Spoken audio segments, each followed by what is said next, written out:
My name is Norbert Wabnig, and I'm the owner of the cheese store of Beverly Hills. We've been here since 1967.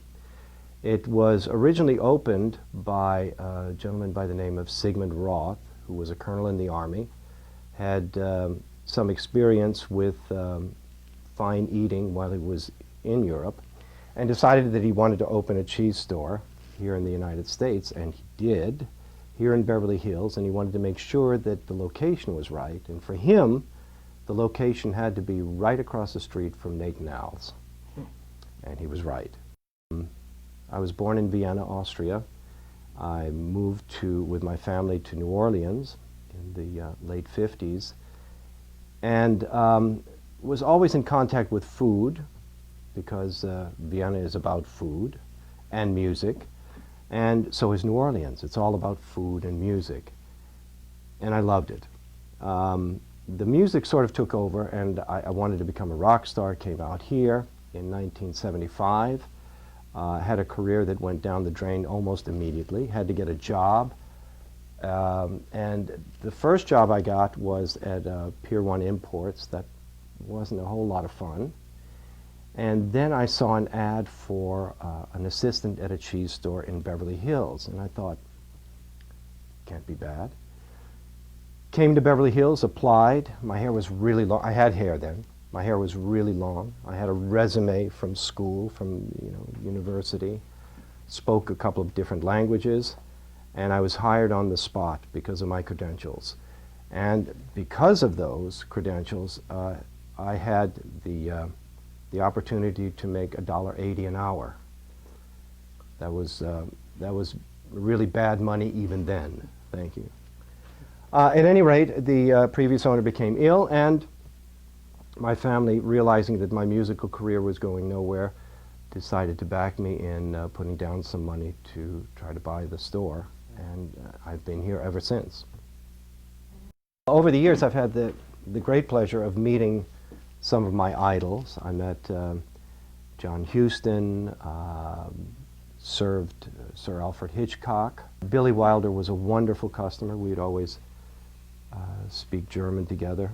I met George Harrison, Ringo Starr, and so many others. I mean, wonderful, wonderful people that are celebrities, and some people that aren't celebrities that are even more wonderful sometimes. And that's been a thrill. Celebrities and personalities are very protective of relationships that they have with you. If they feel in any way that you're exploiting that, of course, I understand. It really just harms the relationship. Cary Grant used to walk by the front of the store all the time. I mean, different place. I actually have one of Cary Grant's vests that the tailor upstairs gave me because Cary Grant just couldn't use it anymore. Too small, too small. And, just Alfred Hitchcock would drive by the front. He didn't come in. We had to carry things out to him in the car. Actually, we did some of the props for the last movie about Alfred Hitchcock. He loved caviar. So we had to do big tins of caviar for the set. I don't know who ate them, but that was kind of reminiscent in a way. All the James Bonds, almost all of them, have come here. Timothy Dalton to Roger Moore to Sean Connery's wife.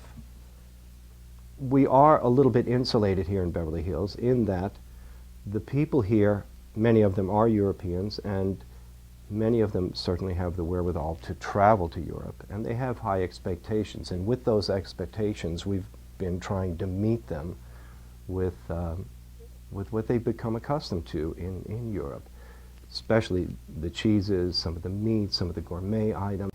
A sort of expanding awareness of good food here in the United States in general. And we have many artisan cheesemakers and people that are just more interested in food now, I think, than they were when I first started here. People are taking time to eat. They want to learn how to cook. It's been subtle, but noticeable. Well, Beverly Hills has certainly changed. I don't think there's anyone other than Nate Nals that is still here today that was here when I first started working here. Beverly Hills has become what I like to refer to a little bit as mauled, and that is there are a lot of stores that, I mean, you would see almost anywhere. So why come to Beverly Hills, you know, other than Rodeo Drive, which is still very exclusive, although many of those stores are also in malls around Southern California. It's some of the uniqueness and the neighborhood feel has changed. Well, I mean, there is no Luau, there is no Cafe Swiss, there is no Phil's Fish Mart across the street. There's not the toy store, the five and dime store that was down there. It's changed. It's changed. Now, I guess we just have to accept that. Our connection with the city is that we are able to offer, because of our longevity here and our expanded clientele and our loyal clientele, we've managed to, I believe, maintain a very high standard, the best of everything that we carry. And we're very proud of that. It is a little more expensive than something that you might get at the supermarket, but you know, when you're serious and when it's important, I think people still come here, and that's one of the reasons of our longevity. That we have made baskets in almost every store on this block, Crescent, even on Rodeo. When they're empty, we rent out space to make holiday baskets, which is almost 1/4 of our business. So we have that connection. The thing about Beverly Hills that I like, particularly, is that it is still somewhat of a community, especially among the merchants that are still here. I don't go out much. I don't live in Beverly Hills, so when I'm here, I'm here, and I go to to the local restaurants. I love Il Pastaio. I love Spago. I love. And we all have a pretty good relationship with each other. You know, they'll come here, we'll go there, and that's what I truly like about Beverly Hills. The few people that have stayed here, that are still here, are probably closer now than they were years and years ago. Now, since there are fewer of us, it's like old friends, you know, coming back from the war. Above us in the same building is a bookbinder. How many bookbinders do you know? And he's a real craftsman. There used to be a shirt maker upstairs. There still is a wonderful tailor who's been here all of those years. His father was here when I started, and he's here now. The same with Jack, the bookbinder. I think I would like to see more of that, more exclusive, artisan-style shops around, you know. People that actually make a suit, people that, kind of like Bijan. I mean, Bijan actually makes a suit, but that's high end. More, I don't know, more stores that would cater to the community that is here, as well as being exclusive enough to bring people in from the outside. And that's kind of a hard thing to do. One of the other reasons that we are still around is we cater to the customer.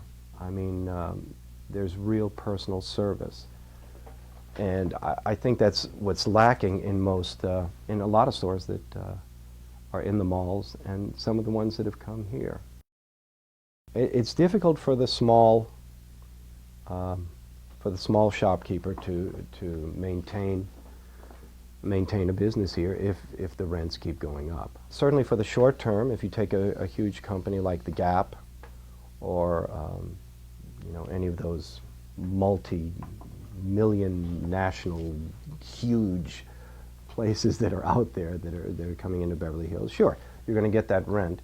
They don't care. They don't care whether they make money or not, in a way, because they will. They want that address. They want that Beverly Hills address at the moment, because Beverly Hills still has that reputation. Everyone thinks the streets are are paved in gold, and there might be a couple of rubies along here. It's not quite like that, but it is a pretty special place, I have to admit. It is, you certainly feel safe here. It's very clean, and most of the people here are very friendly. I mean, if you're out to look for, you know, if, you're visiting here and you want to see celebrities, you'll probably see some celebrities in and about the town. From the inside, it's just a great place to work. I mean, I don't think I'd want to work in any other area other than Beverly Hills. Beverly Hills is in some ways, a cultural cornerstone for the United States. It is all the glitz, all the glamour, all of the money, the jingle, the jangle. It has the corner on the celebrities that have been here. It is what has fashioned most of our fashion throughout the United States and throughout the world. Everybody wants to come to Beverly Hills.